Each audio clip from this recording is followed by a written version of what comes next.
এখন রাত 11:35 বাজে। দেখুন শিয়ালদা চত্বরে এখন ঢাকিরা ঢাক বাজাচ্ছে। তাদের সকালে মালিক আসবে, এসে তাদের দাম দর করে নিজের নিজের পুজো মণ্ডপে নিয়ে যাবে।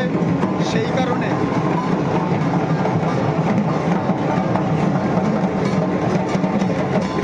বিভিন্ন ঢাক ও বাদ্যযন্ত্র নিয়ে সবাই দাঁড়িয়ে আছে।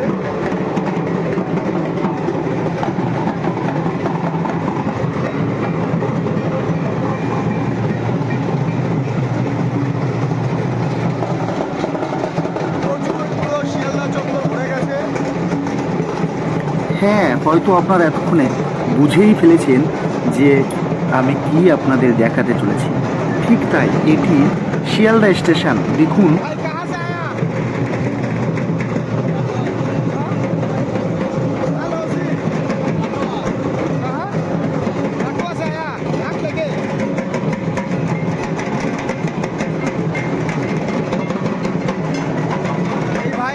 কত সুন্দর রূপে সাজিয়ে তুলেছে এই দুর্গা পুজোর সময়।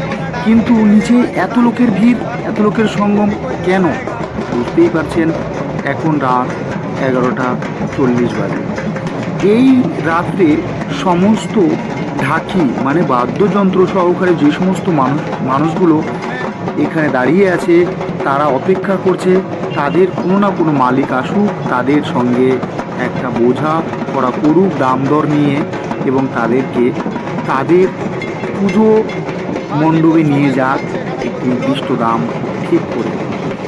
সেখানে গিয়ে তারা 4 দিন 5 দিন ব্যাপী বাদ্যযন্ত্র বাজাবে, ঢাক বাজাবে, কাশি বাজাবে, কাড়া বাজাবে এবং গোষ্ঠীবদ্ধ হয়েও বিভিন্ন যন্ত্রপাতি বাজায়। সেখানে বাজিয়ে তারা তাদের সকলকে আনন্দ উপভোগ করাবেন এবং নিজেদের পারিশ্রমিক নিয়ে বাড়ি ফিরবেন। ঠিক তাই, এতদিন আমরা শুনে এসেছি বাজারে বা হাটে হাঁস, মুরগি, গরু, ছাগল, ভেড়া এবং সর্ষে, ধান বহু কিছু বিক্রি হতে শুনেছি।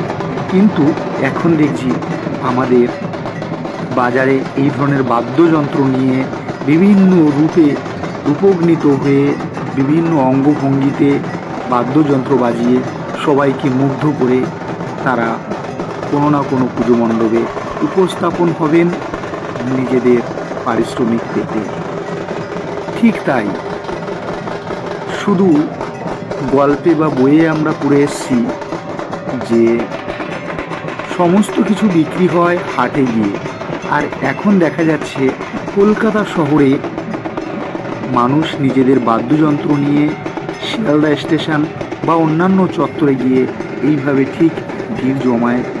তারপর এখান থেকে মানুষ তাদের ভাড়া করে নিয়ে যায় তাদের পুজো মণ্ডপে বাদ্যযন্ত্র বাজানোর জন্য।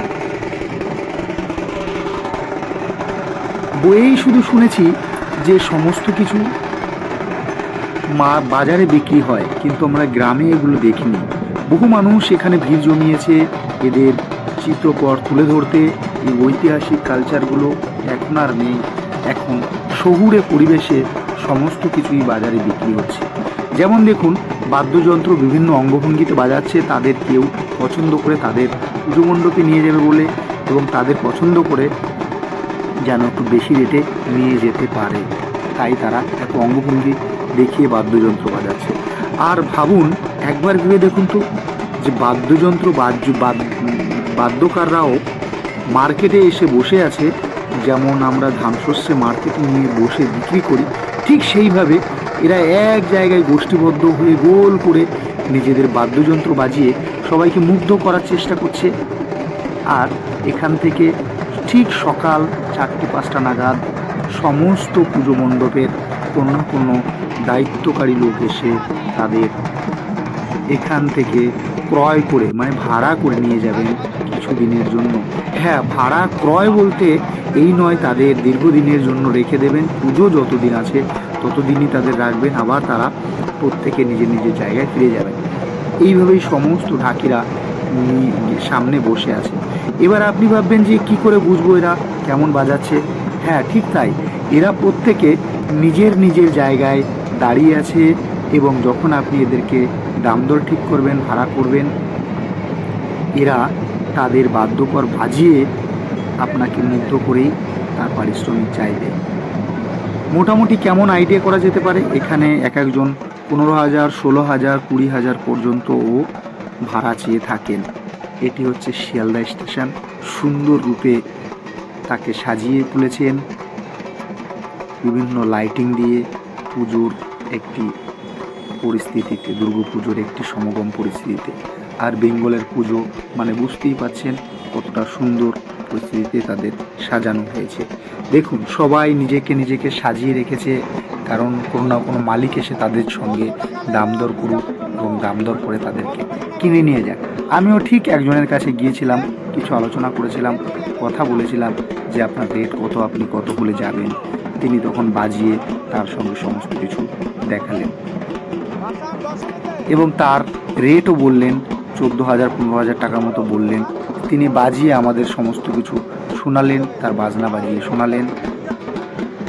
শুনুন।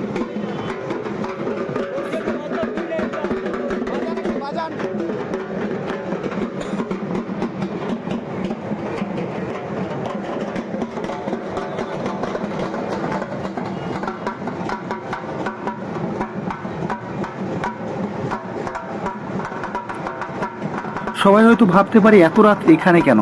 হ্যাঁ, ঠিক তাই, আমরা রাতে পুজো দেখতে বেরিয়েছিলাম, দুর্গা পুজো।